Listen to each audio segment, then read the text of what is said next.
Diane Downs. This is a case. This was a trial back in 1983 when the events happened. Diane Downs was a married woman with 3 children. She worked for the Postal Service and she fell in love with another man. But this man didn't want children. They say he liked children, but didn't want children. And she fell in love with him. And she never got over him. And eventually led her down the path to murder. Diane Downs was one of the most infamous murderers of the 1980s. The emotional flat blonde was convicted of shooting her 3 children, killing one of them along a roadway in Springfield, Oregon.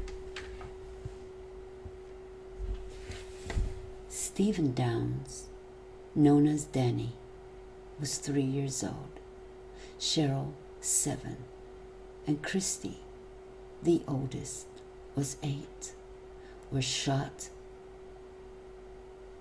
on May the 19th, 1983.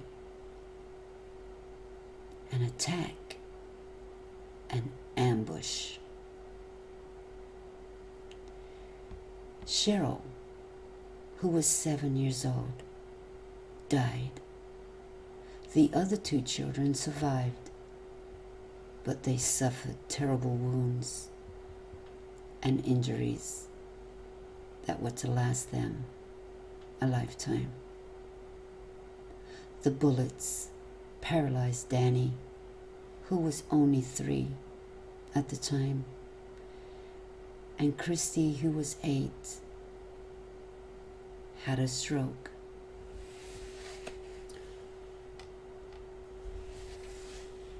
The first 2 children were Diane's kids with her ex-husband, Steve Downs.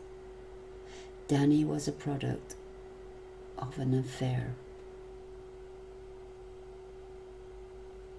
The prosecutors think that Diane had sparked up a relationship with a married man who didn't want kids,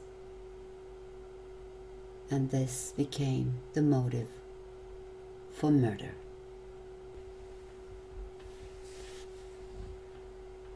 Diane had 2 children with her first husband, Steve Downs. Danny, the little 3-year-old, was from an affair. And the prosecutors think Diane had sparked up a relationship with a married man who didn't want kids, and that this became the motive for murder.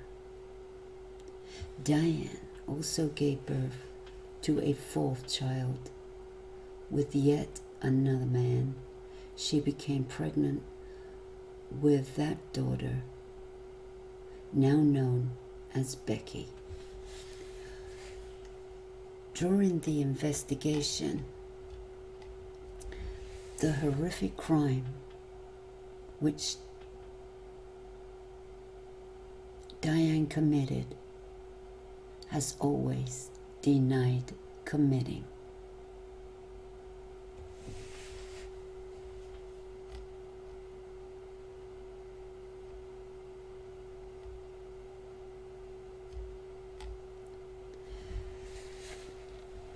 Her oldest daughter, Christy Downs, now over 44 years old, and her brother is 39, were adopted by the prosecutor in the case. Christy was the star witness in her mother's prosecution. She testified that her mother was the shooter. Now, Christy's Facebook shows that she has had children,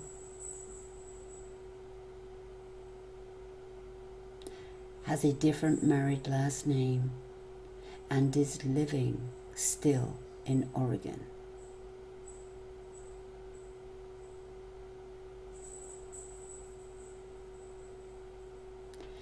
And we don't need to know their names to protect their privacy. Her Facebook photos showcase a loving family living a normal life. She graduated from University of Oregon. She named one of her children after her dead sister, Cheryl.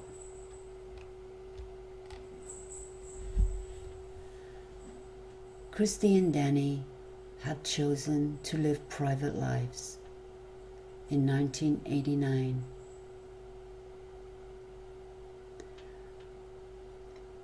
"14-year-old Christy was left with a speech impairment, and 9-year-old Danny is paralyzed from the waist down."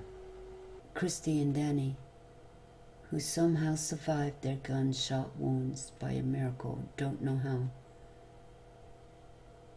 have no contact with Diane. They have both graduated from college. Christy is married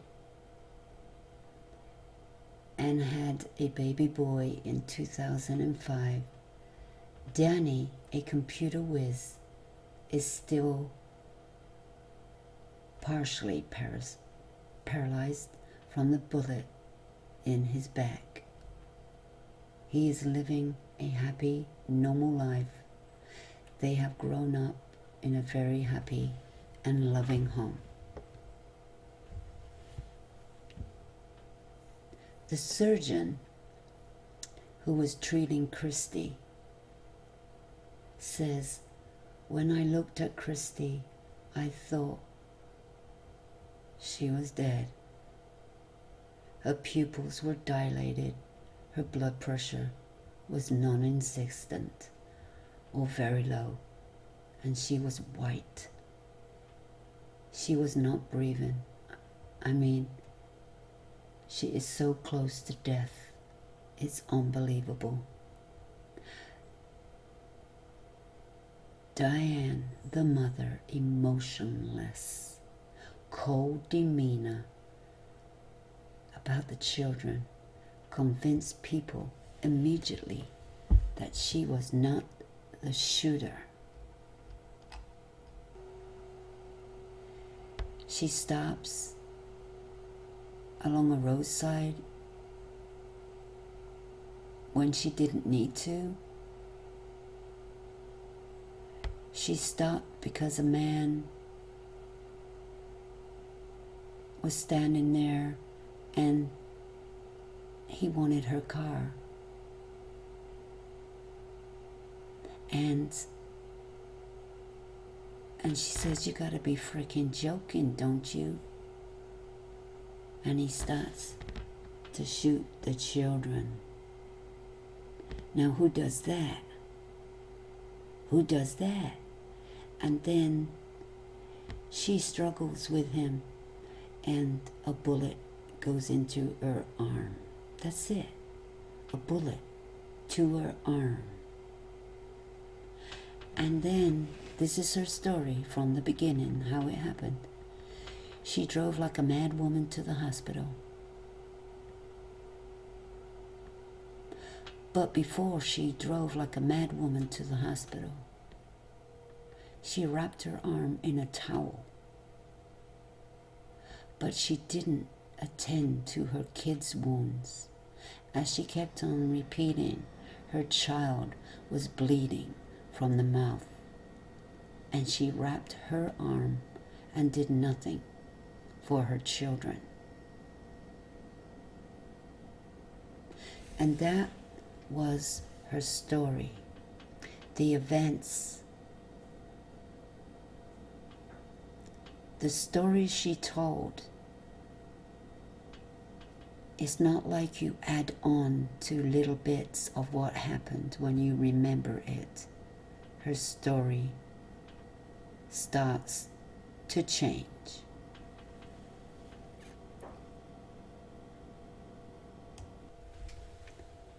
This is how it began.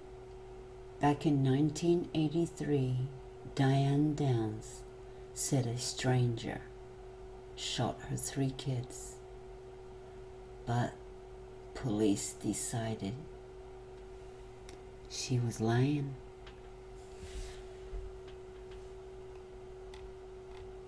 Late May, Diane Downs raced to the emergency room. Drop-off in Springfield, Oregon. Her small children had all been shot, and they were all soaked with blood, shot at close range. The hospital staff acted quickly and determined that there was already 1 dead child and maybe a 2nd dead child, but they were clinging to life. And of course, Diane herself had been shot in the arm. She had been shot in the forearm, but that wasn't life-threatening at all. The police came, and Diane was 27 at the time, and she came up with this bizarre story of being flagged down by a bushy-haired stranger in the dark and a deserted country road. How about that, guys? Now, who would stop for a stranger with 3 children in the car? Well, she said she did. The detective at the time with the Lane County Sheriff's Office, he remembers getting a call for what would turn out to be his first homicide investigation. He responded to the hospital, immediately interviewed the mother, Diane, a postal worker at the time. He says it was a very interesting interview. We found out that Diane was an emotionally flat. Yeah, she was flat.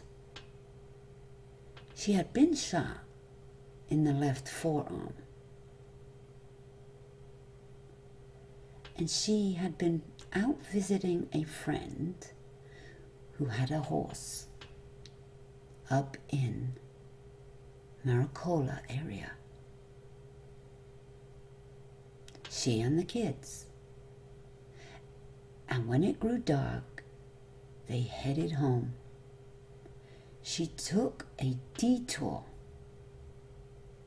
off the road onto an old Mohawk road to do some sightseeing. Oh, in the dark? In the dark, she took her tired kids sightseeing.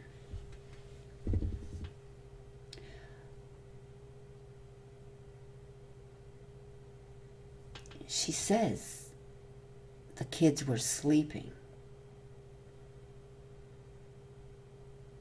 and she drove down the road, and a man stepped out from the bush at the side of the road, and she stopped her car, and she got out and asked what he wanted. Who would stop the car and get out and ask what you want? In the middle of nowhere. In the middle of nowhere.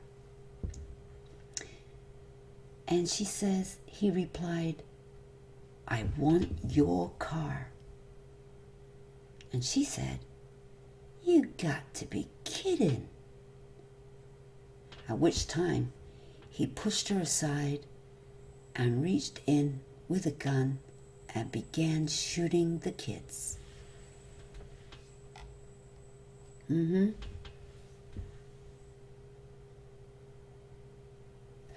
then she said she faked throwing the keys to divert the gunman's attention.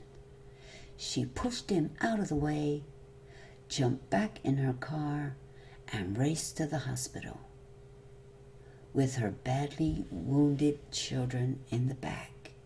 She says it was during the struggle that the stranger that she got shot in the arm.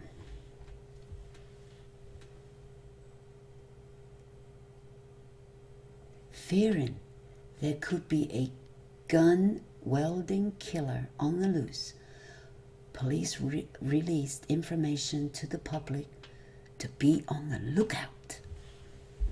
Yes, be on the lookout for men jumping out of the bushes. But suspicious detectives quickly began to surface. There were all kinds of red flags that went up as we took her statement. But we wanted her to give us a complete statement. But there were a number of things which didn't make sense. Why would a mother sightsee in the dark? Why does a mom with 3 sleeping children in the car stop for a stranger, or anyone for that matter? Why is she wounded in the arm and the kids are fatally shot and 2 are seriously injured?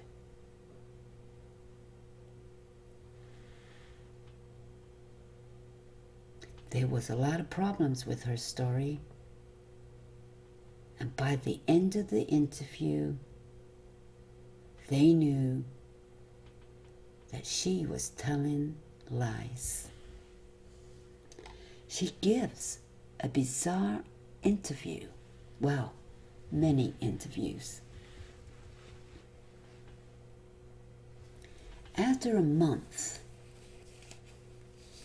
of the shootings, her 2 surviving children were still in the hospital at this point.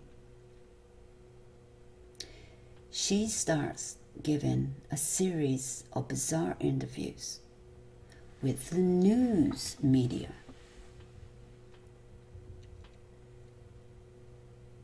And, you know, the detectives are listening to this, they're watching this, and they thought this is verbal vomit.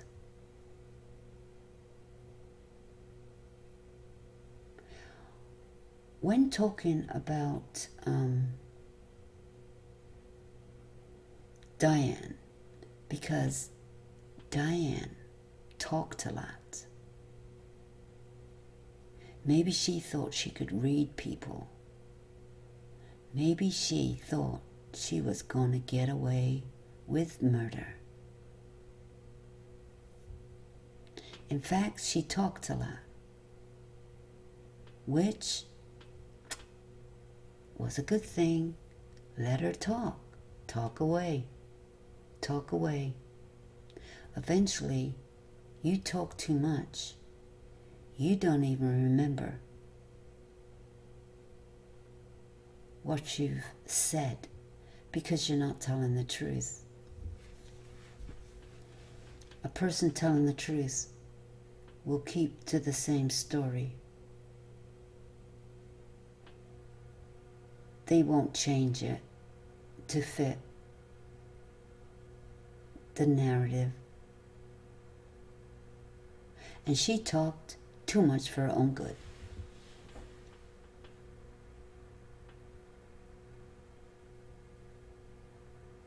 And Welsh, the detective, his name was Welch. I think that's one of the things that ended up hurting her case. You think? Well, in this day and age, yes. She talked a lot. She was trying to get sympathy from the public. But in the end, they became suspicious of her. Because this woman was talking like she didn't give a shit about what the hell happened to her children, and that she had a motive for doing what she did. And they didn't believe her story. You know, who does that? Why would you do that? And she didn't know when to keep her mouth shut. And I guess her lawyer didn't advise her to shut the hell up. The police suspected her. But every time she denied any involvement when speaking to the media. And she says, "Why would I have taken my kids to the hospital?" She said in one of her interviews, "Wouldn't I have made sure they were dead?" And then cried crocodile tears. Because remember, one kid died and she didn't shed a tear. 2 kids are seriously injured and she never shed a tear. And that's what she said. I would make sure they were dead and then cry crocodile tears. Well, your one kid was dead and you didn't cry. No tears. She goes, "That's insane to think that I would do such a thing and then bring witnesses in against myself. That's crazy."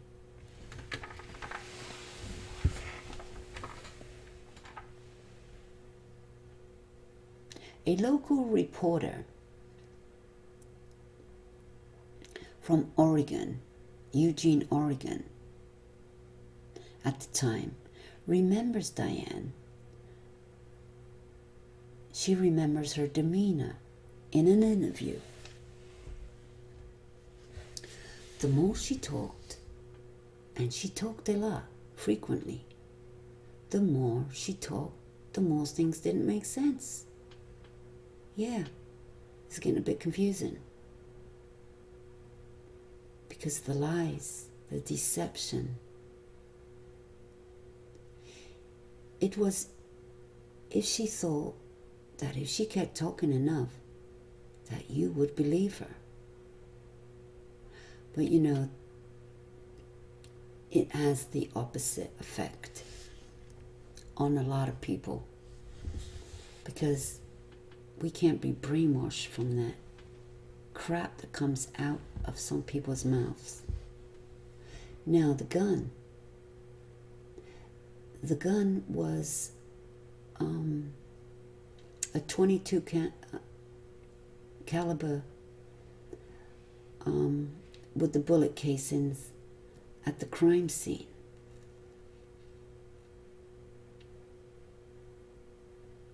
And they had to really dig deep and search the area. But they didn't come up with the murder weapon. But the casings, they did find. Now the daughter, Christy, the only witness to the crime, her younger brother, Danny, was believed to have been asleep at the time.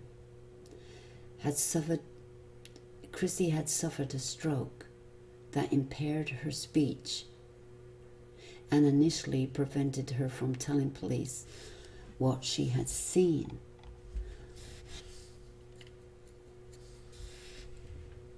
But her mother denied ever owning a 22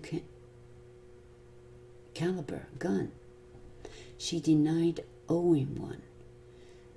The ex-husband, Diane Downs, told police she took one with her when she moved to Oregon. Yeah. She took one with her. Meanwhile, Christy was slowly beginning to tell what she remembered of the shooting. She said she had not seen a male stranger that night. And this little girl had a stroke but couldn't talk at the time. And it was a slow progress in speech therapy, talking to therapists and telling her story. Who shot you?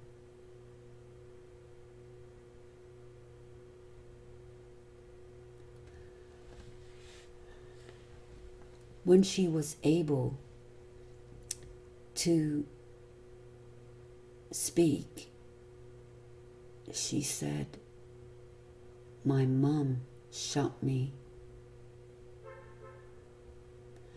You see, nurses in the hospital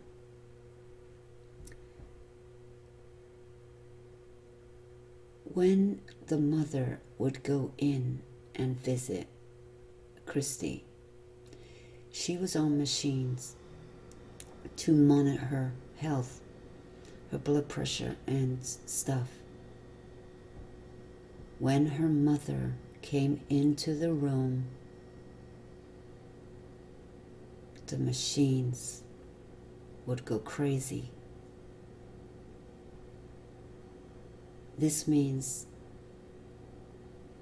this child was scared of her own mother. And that was noted.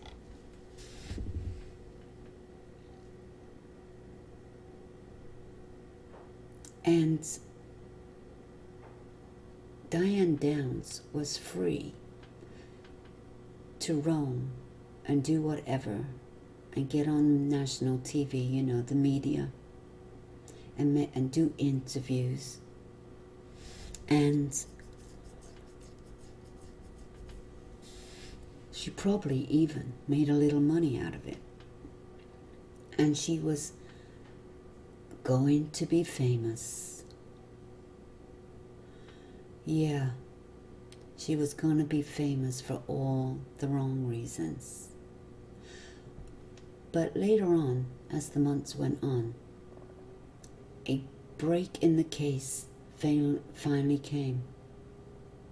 When they discovered Diane's secret diaries. Yes, diaries. Wow. You see, why do people write things down that is going to get them in trouble? Or maybe she forgot about them. Or maybe she didn't think they would get found. But people always, write things down so they maybe can look back at them. Yeah, that's what diaries are for. It told a story of her obsession with a married man who didn't want kids around. Ooh, now that's a break in the case. We believe the motive for the shooting was to get Nick up here to Oregon to be with her. Diane considered the kids to be a burden or a hindrance to Nick's arrival. And as long as he said he wasn't going to be a father to anyone's children, they had to go. Because she was in love with this man. She was in love with him. She couldn't stop thinking about him. He was on her mind 24/7. Now, Diane Downs got arrested in February the 28th, 1984. 9 months later, after the shooting. And there was to be a trial.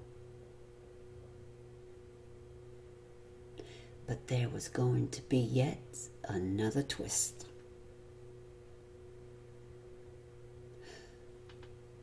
She was on trial for shooting her children.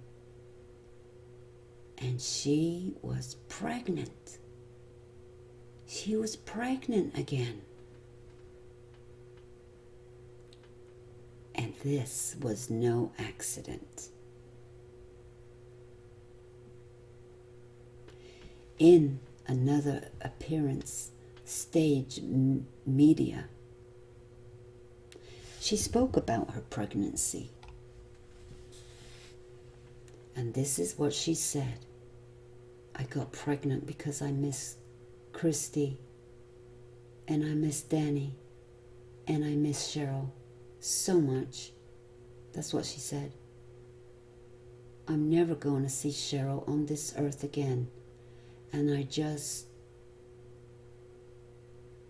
well, you can't replace children, but you can replace the effort they give you. Affect they give you. And they give me love. They give me satisfaction. They give me stability. They give me a reason to live and a reason to be happy. And that's gone. They took it from me. They took it from me. Well, there wasn't they about it. It was one man, you said. But I think she was talking about the children. They took it from me, meaning her happiness.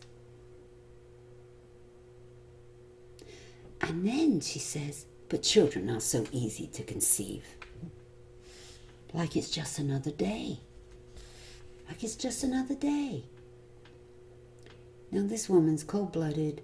She's got no remorse. She's not shameful. She's not one bit shameful of what she did, because in her head she didn't do it, and she's blocked it out.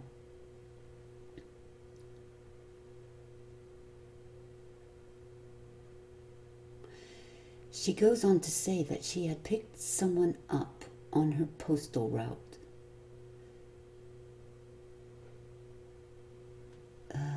to seduce, prior to arrest. Well, she just went along, picked a guy up, and went and had sex with him so she could get pregnant pretty fast. And you know, they started to worry about her pregnancy could affect the way the jurors viewed her. Yeah, because she was mama. She was with child. And jurors don't like to convict mothers that are pregnant. And remember, this is back in 1984. And she knew that. That's what they said. She knew that. She thought she was going to get away with murder because she was pregnant. And they were going to feel sorry for her because her 3 children were shot and fatally wounded and seriously injured and suffering because of their wounds. And that's the reason she got pregnant. It wasn't because she wanted another child. No, she was trying to get away with murder. And that people would look at her and say, how could a woman who loves children do this? Got pregnant. Look at her. Yeah. But in the case against her, the prosecutors have a star witness. And the star witness is her daughter.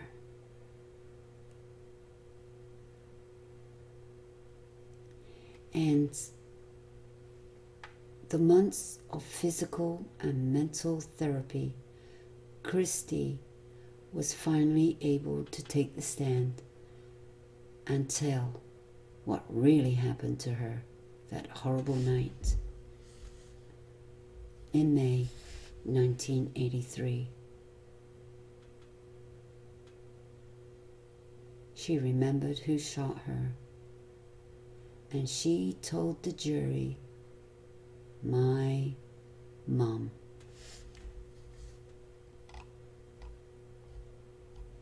Because this little girl was awake.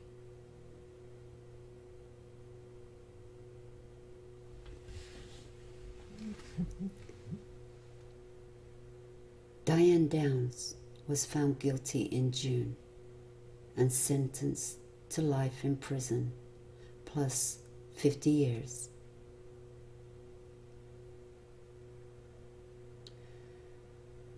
While the sentencing, the verdict, the court recessed so she could have her baby. She gave birth to a baby girl and she named Amy Elizabeth. The baby was taken by the state and delivered to an adoptive parents. The girl was later renamed Rebecca. And today she is called Becky. In 1987, just after 3 years into her sentence, Diane Downs escaped from the correctional facility in Oregon, where she was being held. But within 2 weeks, police had tracked her down to the home of another inmate's husband, just blocks from the prison. After being recaptured, she was transferred to a more secure facility.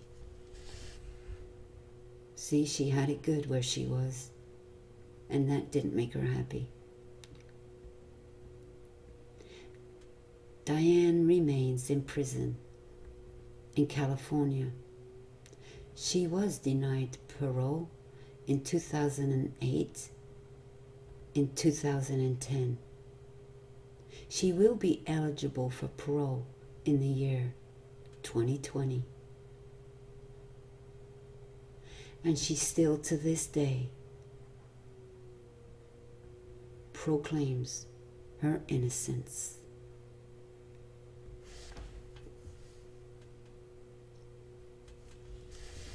And thank you guys for stopping by. I thought this would be a good one for the year 2020 because Diane Downs, it's up for parole.